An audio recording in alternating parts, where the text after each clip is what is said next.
Alô, irmãos e irmãs em Cristo Jesus, paz, graça e misericórdia seja com todos nós, nesse dia, que é o 20 de setembro de 2022.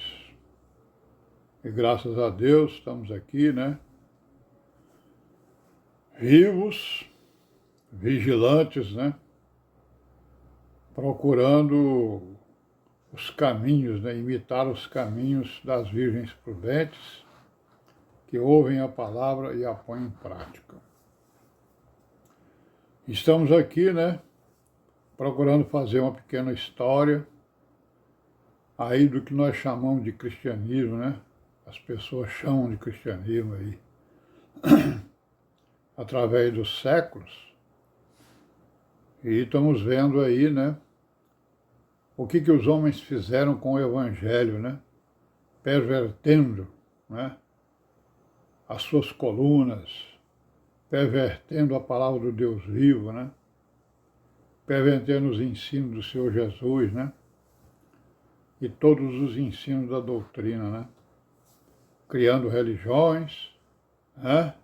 Criando igrejas, colocando seus próprios nomes nessas organizações religiosas, né? Então nós estamos tentando fazer aí um pequeno histórico, né?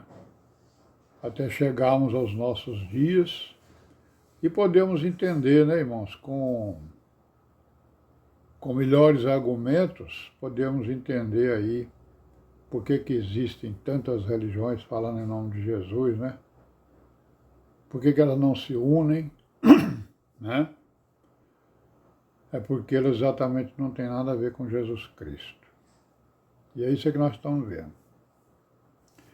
Bom, ontem nós paramos aqui, né? Nós estamos entre o ano 1045, 1046, 1049, né? Da nossa era, 1054, né? Então nessa época aí, as brigas lá no catolicismo romano, né? Fez aparecer 3 papas, né? Porque era uma disputa pelo poder, né? Cada um queria ser maior do que o outro. Então eles apareceram 3 papas. E essa situação gerou a necessidade de reformas, né? No catolicismo romano, não é isso? Gerou e eles entenderam isso, né? Uma boa parte, né? Dos líderes religiosos do catolicismo romano chegaram à conclusão que chegou a hora de se fazer uma reforma, né? Mudar, né? Vamos mudar aqui o nosso entendimento, vamos mudar o nosso comportamento. E aí no ano de 1049 até o ano de 1054, né? Reinou um papa chamado Leão IX, né? E seu objetivo foi o quê? Fazer uma reforma nos moldes da reforma lá dos mosteiros, né? Os mosteiros já tinham sido reformados, né? A reforma dos mosteiros, né? Dos abades, né? Dos padres que ficavam presos, né? Num castelo, né? Então essa reforma aí dos mosteiros, quem foi o responsável por ela foi um tal de Cluny, né? Cluny. E é chamado de reforma de Cluny, né? Então a reforma, nós vamos ver rapidamente o que é isso aí. Então no Ocidente, quer dizer, em Roma, né, e nas suas adjacências, na Europa, os ensinadores eles foram mais práticos, né?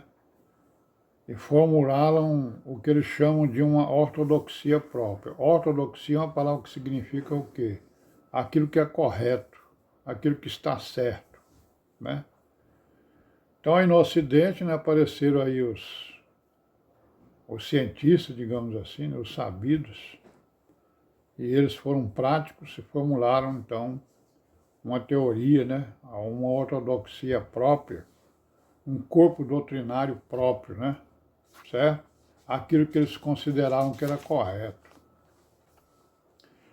Então, como nós já vimos, né? Essa ortodoxia era repleta de heresias. Era chamada de coisas certas, né? Coisas verdadeiras, mas na verdade ela era cheia de heresias, né? A mente, então, do Ocidente era uma mente latina, uma mente romana, né? Certo? Que são os nossos, grande parte dos nossos ancestrais aí, né?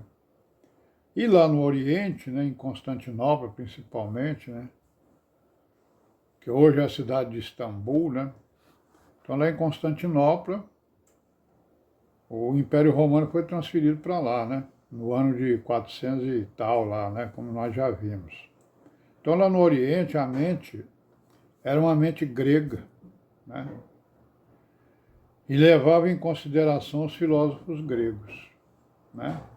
Então no Ocidente ele levava em consideração os filósofos do Ocidente, os filósofos romanos, né? Escritores romanos.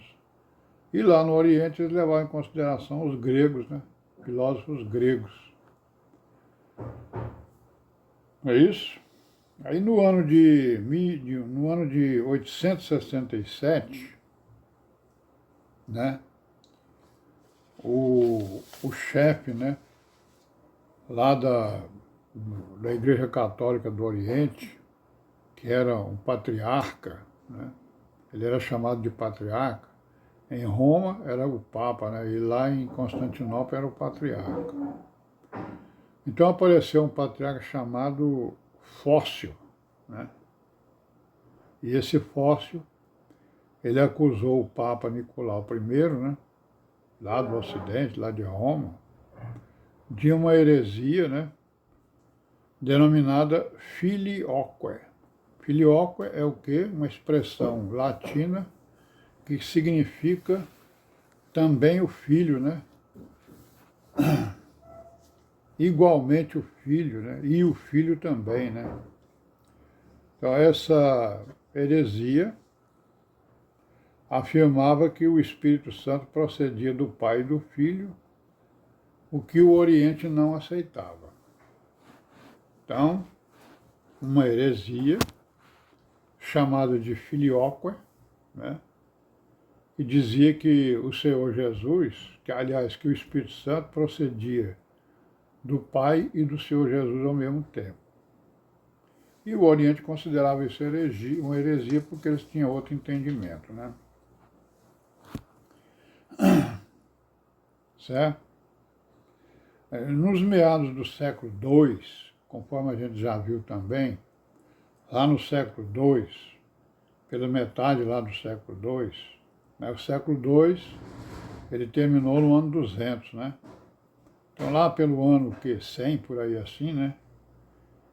Houve uma controvérsia, né? Sobre a celebração da Páscoa, certo? Entre o Oriente e o Ocidente, certo? Então, o que aconteceu? Cada um dos lados defendia uma data diferente e procedimentos diferentes para comemorar a Páscoa, segundo, né, o que está escrito lá na lei de Moisés. Então nós estamos vendo aí, né, que esses ensinos não tinham nada a ver com os ensinos apostólicos. Os apóstolos nunca ensinaram comemorar a Páscoa, certo?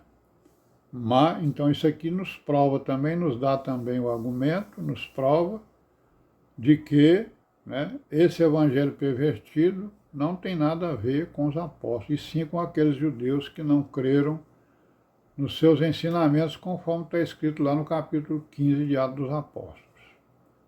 Eles saíram, se dividiram dos apóstolos e foram ensinar Jesus Cristo segundo a lei.